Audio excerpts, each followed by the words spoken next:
In front of 50 engineers and a dozen investors, the CEO pointed at the broken helicopter and laughed. "Fix it. Right now.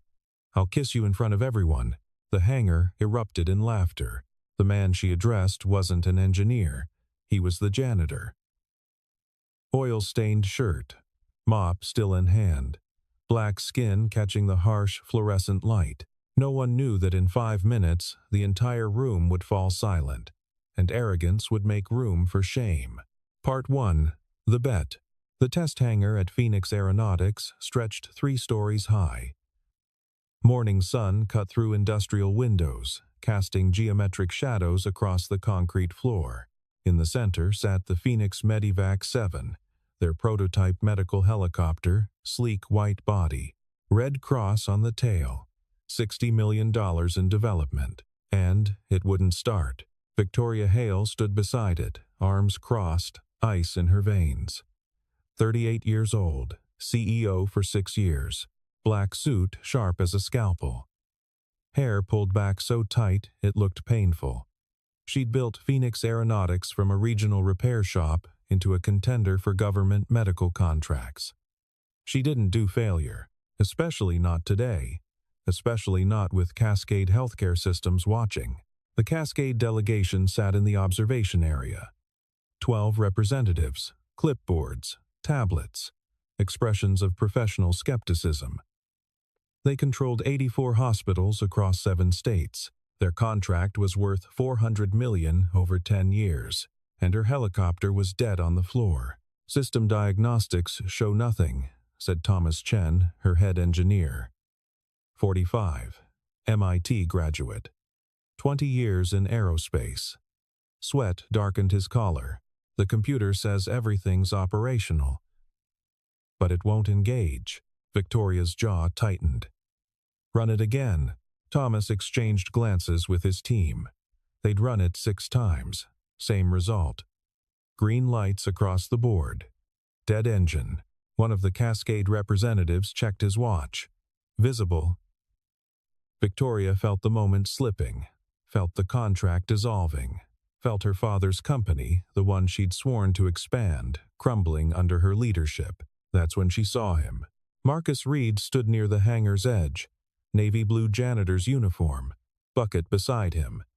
He was watching the helicopter, not watching her, not watching the engineers, just the machine. His eyes moved over it with focus, like he was reading something written there. Victoria felt something hot and ugly rise in her chest.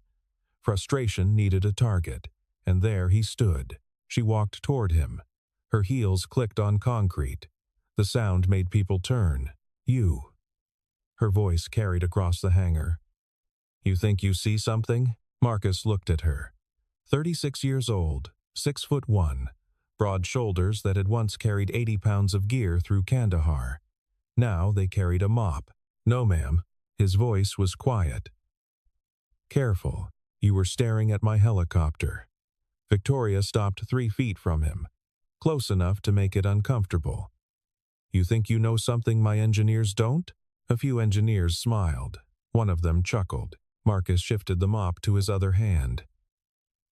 "Just doing my job, ma'am. Your job." Victoria's smile was sharp. "Then let me offer you a promotion. Fix that helicopter, right now, in front of everyone." She paused. "And I'll kiss you. Right here, in front of all these people." The hangar went still for a heartbeat. Then laughter erupted. Engineers, investors, even some of the Cascade delegation smiled. Victoria let it wash over her, let it feed her. This was control. This was leadership. Taking a moment of weakness and turning it into performance. Someone pulled out a phone. "Started recording," Victoria added. "Of course, if you can't fix it, you're fired." Immediately, the laughter got louder. Victoria Hale learned to fly before she learned to drive. Her father, Robert Hale, founded Phoenix Aeronautics in 1982. Started as a repair operation for local flight schools. Built it into a regional maintenance hub. By the time Victoria was born, the company employed 47 people. Her childhood smelled like aviation fuel and metal polish. She did homework in the break room, learned to read electrical diagrams before she read chapter books. Her father taught her that aircraft didn't lie. Numbers didn't betray you. Systems were logical. People did. When Victoria was 17, her mother died. Not in a crash. Something more mundane. A coronary blockage at 42. Collapsed in the grocery store. Gone before the ambulance arrived.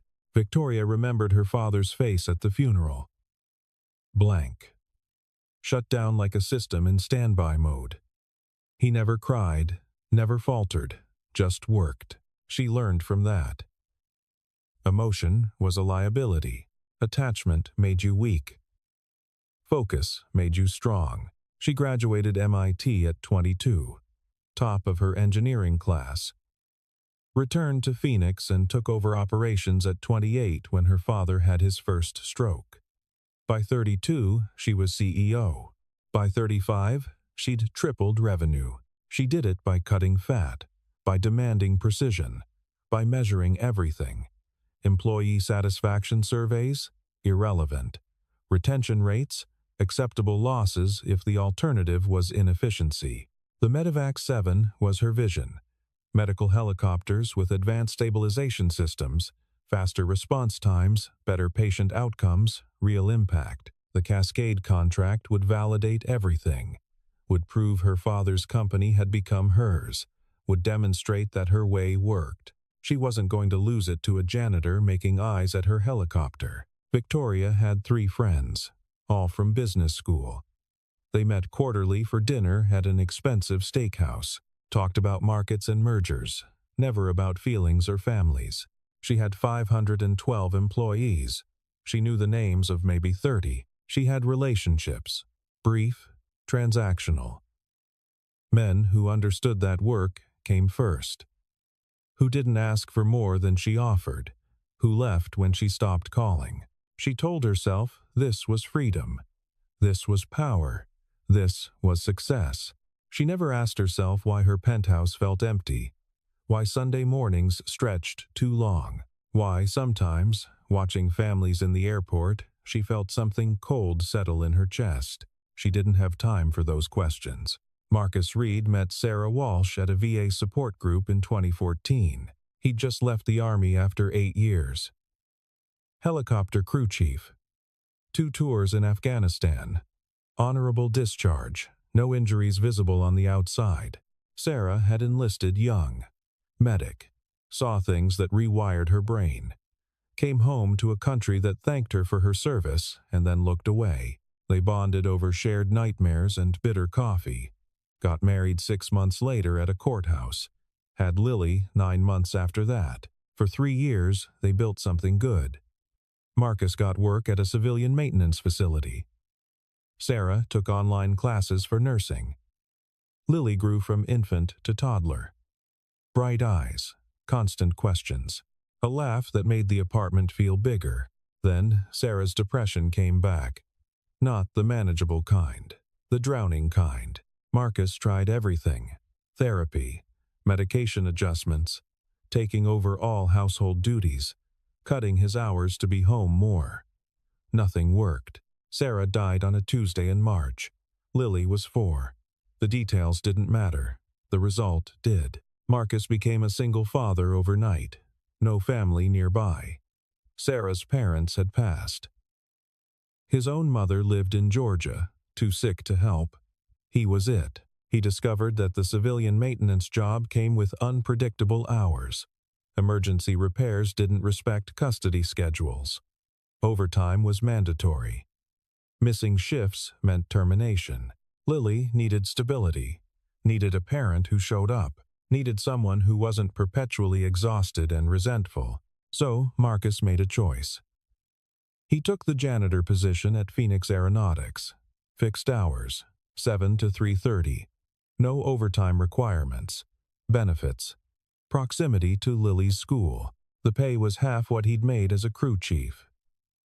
The work was mindless. His education and experience became invisible. But he picked Lily up from school every day. He made her dinner. He helped with homework. He read to her at night. He showed up. Now Lily was 7. Smart as lightning. Obsessed with robotics and engineering. Her room was full of projects. Half-built circuits. Drawings of impossible machines. She talked about going to MIT someday. Marcus had enrolled her in an after-school robotics program. She'd qualified for the regional competition. It was in 2 months. She practiced every night. Her workspace was the kitchen table. Inadequate. She needed better lighting, a proper workspace, tools that didn't come from the dollar store. Marcus had been saving for a proper setup, a decent desk, an adjustable lamp, better supplies. At his current rate, he'd have enough by Christmas. Lily never complained, never asked for more than he could give. She was grateful for everything. That gratitude broke his heart more than complaints would have.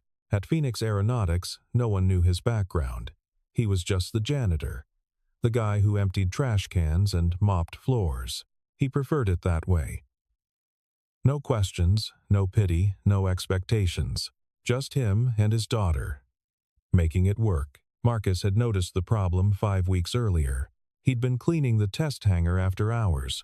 The engineers had left for the day. The Medevac 7 sat alone under maintenance lights. He'd heard it first. A faint hiss, barely audible over the building's HVAC system. The kind of sound most people would miss. But Marcus had spent 8 years listening to helicopters, learned to identify problems by sound before sensors caught them. A crew chief who couldn't hear trouble didn't last long. He'd followed the sound to the pressure system, put his hand near the housing, felt the slight vibration. Wrong rhythm, wrong frequency. He'd mentioned it the next morning. Found Thomas Chen reviewing test results. "Excuse me, sir. The helicopter in the test hangar.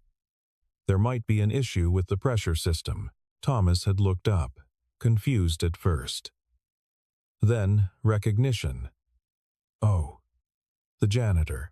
The diagnostics would catch that. Everything's fine, not rude, just dismissive. The tone you use when a child tells you the sky is falling. Marcus had tried once more. "I heard something. A hiss near the housing. Maybe worth checking? We have sensors for that." Thomas had already returned to his screen. But thanks. Marcus had let it go. Wasn't his place. He cleaned floors. They built helicopters. 2 weeks later, he'd tried again. Different engineer. Younger woman named Rebecca Park. Fresh from graduate school. Smart, confident. "Ma'am, I think there's something off with the pressure system on the prototype." Rebecca had smiled. Patient.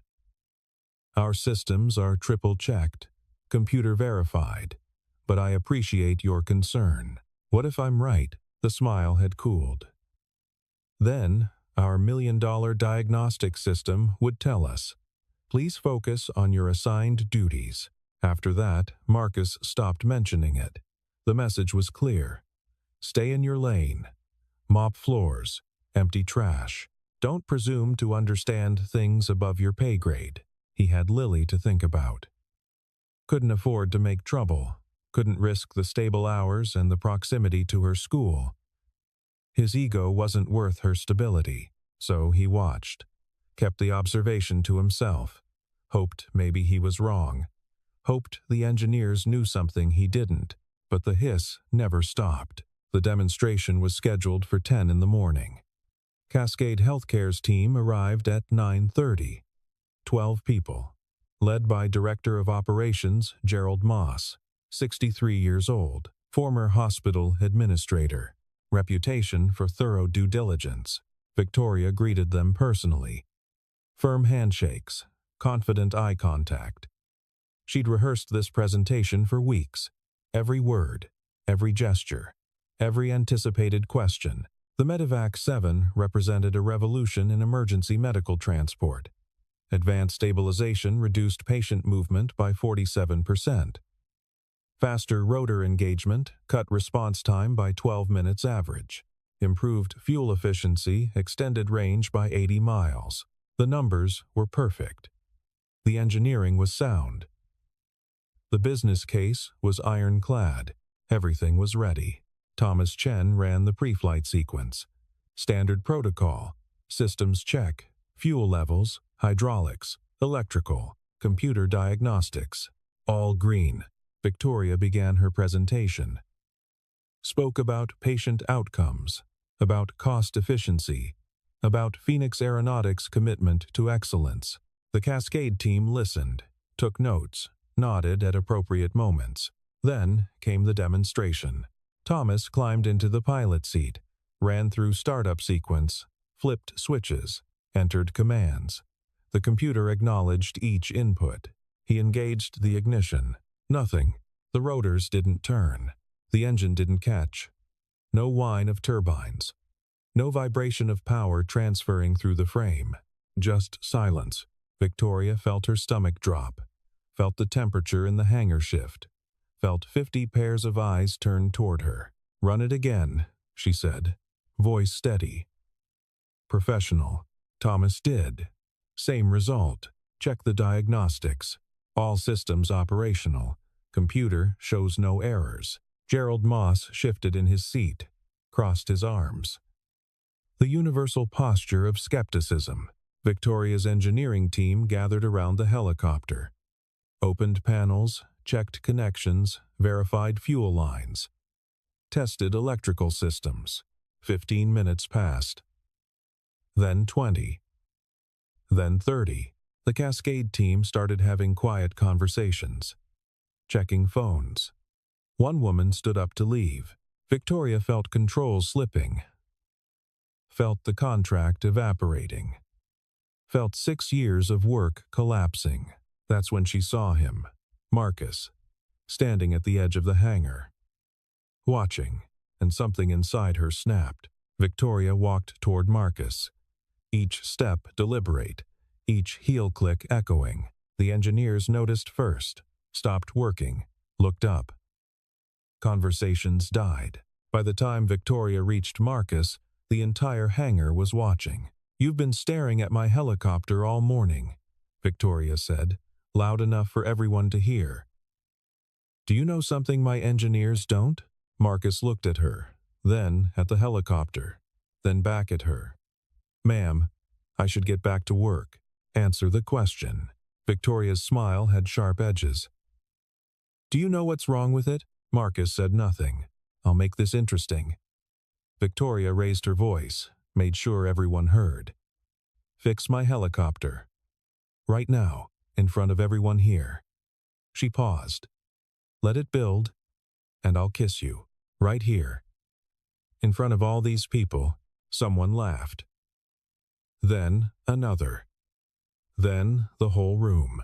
Victoria felt the energy shift, felt power return. This was theater.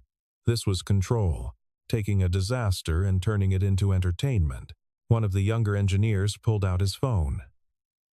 Started recording. "Of course," Victoria continued, "if you can't fix it, you're fired. Immediately. You'll be escorted out within the hour." More laughter. Someone said, "This should be good." Victoria waited, enjoying this, enjoying the release of tension, the return of control. Marcus looked at her for a long moment. His face was unreadable. Then he set down his mop, and the hangar went silent. Marcus walked to the supply closet at the back of the hangar, disappeared inside for 30 seconds. When he emerged, he carried a worn canvas tool bag, military green, frayed edges, oil stains on the bottom. He set it down beside the helicopter. No one was laughing now. Marcus opened the access panel on the pressure system. Did it in 3 seconds. No hesitation. Knew exactly where the latches were. He pulled out a flashlight. Not the standard issue kind. A small tactical light, focused beam. He aimed it into the housing. Stood there for 10 seconds, not moving, just looking. Then he reached into his tool bag, pulled out a small mirror on an extendable arm, angled it into the housing, adjusted his position. Victoria watched. So did everyone else. The confidence in his movements was wrong. This wasn't a janitor pretending, this was someone who knew what he was doing. Marcus set down the mirror, pulled out a specialty wrench, extended length, offset head, the kind of tool you need for accessing recessed bolts. Thomas Chen stepped closer. "What are you doing?" "Pressure chamber has metal debris in it," Marcus said. "Still working, not looking up. Probably from the manufacturing process. Too small for the sensors to detect, but it's causing intermittent sealing failures. That's impossible. The system was cleaned, not well enough." Marcus removed a bolt. Then another. Worked methodically. The debris gets pulled into the seal during startup. Prevents proper pressure buildup. Computer can't detect it because the problem's mechanical, not electrical. He reached into the housing. His hand disappeared up to the wrist. Felt around. Then withdrew. In his palm were 3 small metal shavings, each one smaller than a grain of rice. He held them up. Let the light catch them. No one said anything. Marcus cleaned the chamber with a specialized brush from his bag. Checked the seal. Reassembled everything. Replaced the bolts. Closed the access panel. Total time, 8 minutes. He stood, walked to the cockpit. Started up. Thomas climbed in. Hands moving on autopilot, ran the sequence. Engaged the ignition. The turbine caught. The rotors began to turn. Perfect startup, smooth, clean, the way it was supposed to sound. The hangar stayed silent for another 10 seconds.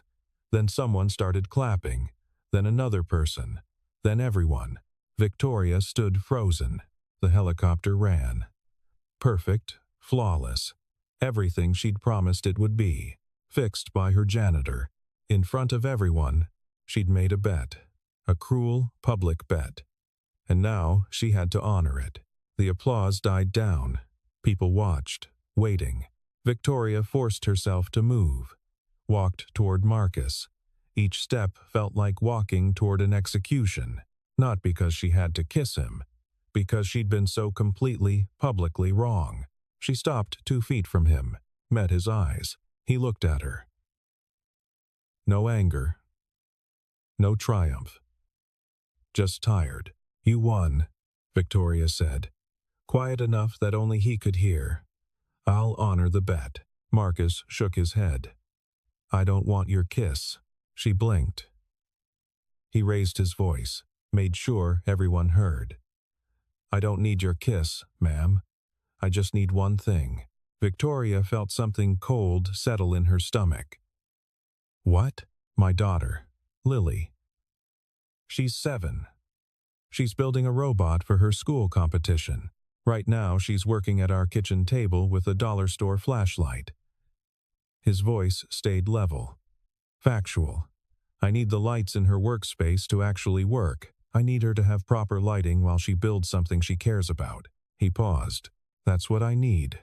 Not your kiss, just lights that work for my kid." The hangar went silent again. Different kind of silence this time. Victoria felt something crack in her chest. Felt her carefully constructed armor develop fault lines. He hadn't wanted money, hadn't wanted recognition, hadn't even wanted the vindication of the kiss. He wanted lights for his daughter. Marcus picked up his tool bag. "May I go back to work now?" Victoria couldn't speak, just nodded. He walked past her, picked up his mop, went back to the corner of the hangar, and resumed cleaning floors. Victoria completed the demonstration. The Cascade team was impressed. Gerald Moss asked questions about the repair, about quality control, about expertise. She answered them, professionally. The meeting ended. Cascade left with promises to be in touch. Thomas and his team returned to work.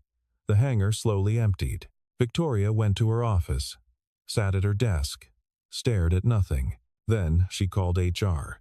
"I need Marcus Reed's personnel file." "The janitor. Send it to me immediately." It arrived 10 minutes later. She read through it.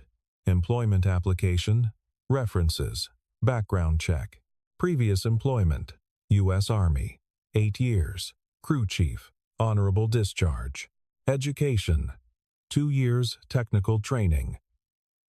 Emergency contact. Lily Reed. Daughter, age 7. Reason for position change. Seeking stable hours for family responsibilities. Victoria sat back, felt something twist in her gut. He'd been a military helicopter specialist. Probably forgot more about rotorcraft than most of her engineers knew. He'd taken a janitor position. For his daughter, for stability, for time. And she'd mocked him. Publicly. Cruelly. Victoria made 3 calls that afternoon. First, to facilities management. I need Marcus Reed's home address. For a delivery. Second, to a commercial supply company. I need a complete STEM workspace setup. Adjustable desk. Professional lighting. Quality tools. Deliver tonight. Cost is irrelevant. Third, to her assistant. Set up a scholarship fund. Full robotics program sponsorship. Target students in underserved areas. Initial funding. $500,000. No press release. No publicity. Just do it. She worked late that night. Went over Marcus's personnel file again. Read between the lines. Single father. Military service. Career sacrifice. Everything for his daughter. She thought about her own father. About his blank face at her mother's funeral. About how he'd taught her that emotion was weakness. That attachment made you vulnerable. She thought about her empty penthouse. Her 3 business school friends. Her brief, transactional relationships. She thought about Marcus Reed. Mopping floors. Raising his daughter. Choosing her over his career. And wondered who was actually stronger. 3 months later, Lily Reed won the regional robotics competition. Marcus was there. Front row. Watched his daughter present her project. A robotic arm designed to assist people with limited mobility. Smart. Elegant. Built with proper tools at a proper workspace. When her name was announced as the winner, Lily looked at him first. Not at the judges, not at the audience. At him. He smiled. Felt his eyes burn. Blinked it back. After the ceremony, someone approached him. Woman in a business suit. Mr. Reed? I'm Jennifer Watts. I run the Phoenix Aeronautics STEM Scholarship Program. Lily's been selected as one of our recipients. Marcus looked confused. I didn't apply for anything. You didn't have to. The program identifies promising students automatically. It covers robotics classes, competition fees, materials, everything. Through high school and into college. She handed him a folder. Details are here. No strings attached. Just support for kids with talent and drive. Marcus opened it. Saw the paperwork. Saw the Phoenix Aeronautics logo. Made the connection. Who authorized this? Jennifer smiled. Someone who believes in second chances. And first ones. At Phoenix Aeronautics, things changed slowly. Victoria started walking the floor more. Not inspecting. Just present, learning names, asking questions, listening to answers. She implemented a suggestion program. Anyone could submit ideas. Janitors, assembly workers, anyone. The first month, she got 2 submissions. The second month, 15. By the 6th month, they were getting dozens. She passed Marcus in the hallways sometimes. He still mopped floors. Still emptied trash. Still kept his head down. But now, when she saw him, she remembered. Remembered his hands working on that helicopter. Remembered his quiet dignity. Remembered what he'd asked for. One day, 6 months after the demonstration, she found him in the hangar. Late afternoon. Most people had gone home. He was looking at the Medivac 7 again. Same focused expression. Victoria approached. He noticed her. Started to move away. Wait, she said. He stopped. I wanted to apologize. For what I did. What I said, it was cruel and wrong. Marcus nodded. Okay. How's Lily? A small smile. The first one she'd seen from him. Good. Really good. She's building a new project. Something about assistive technology. She sounds brilliant. She is, pride in his voice. Unguarded. She wants to help people. Says that's what engineering should do. Victoria felt something shift in her chest. They stood in silence for a moment. The workspace setup, Marcus said. The scholarship? That was you? Victoria didn't answer directly. Your daughter deserves every opportunity. So do a lot of other kids. Thank you. You taught me something, Victoria said. About what matters. About what strength actually looks like. Marcus looked at her. Really looked. Saw something different than the woman who'd mocked him 6 months ago. People can change, he said. I'm trying to. Another silence. More comfortable this time. My shift ends at 3:30, Marcus said. I pick up Lily from school. Sometimes we get ice cream after. If you ever wanted to meet her, see what the scholarship is supporting. It wasn't an offer. It was an opening. Victoria felt something warm in her chest. Unfamiliar. Maybe hope. I'd like that. 2 years later, Victoria Hale sat in the audience at the State Robotics Championship. Lily Reed, now 9, presented her project. An assistive device for children with cerebral palsy. Sophisticated, elegant, born from a desire to help. Marcus sat 2 seats away, watching his daughter with the same focused attention he'd once given to helicopters. Victoria had learned his story over months of careful friendship, coffee after his shifts, conversations about engineering and parenting, slow trust built on consistent respect. She'd learned about Sarah, about the choices Marcus had made, about the life he'd built from grief and determination. She'd shared her own story, about her father, about her mother, about building walls and calling them strength. They'd become friends, real friends, the kind who showed up, who listened. Maybe something more was developing. Maybe not. Neither rushed it. Lily won 2nd place. Came off stage beaming. Hugged her father first, then, shyly, hugged Victoria. Thank you for coming, Lily said. It means a lot. Victoria felt her eyes burn, blinked it back. Wouldn't miss it. They went for ice cream, the 3 of them. Lily talked about her next project. Marcus asked questions. Victoria listened. At Phoenix Aeronautics, the culture had shifted. Not dramatically, not overnight, but steadily. Retention improved. Innovation increased. People felt heard. The Cascade contract had gone through. 60 helicopters over 7 years. $400 million. But Victoria measured success differently now. In employee satisfaction scores, in scholarship recipients, in changed lives.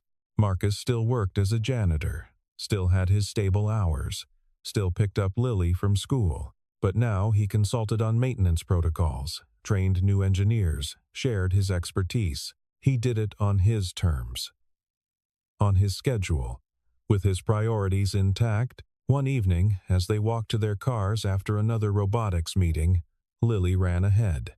Victoria and Marcus walked in comfortable silence. I'm grateful, Victoria said, for that day in the hangar, for what you taught me. Marcus smiled. You taught yourself. I just fixed a helicopter. You did more than that. He looked at her. Steady, warm. Maybe we both learned something.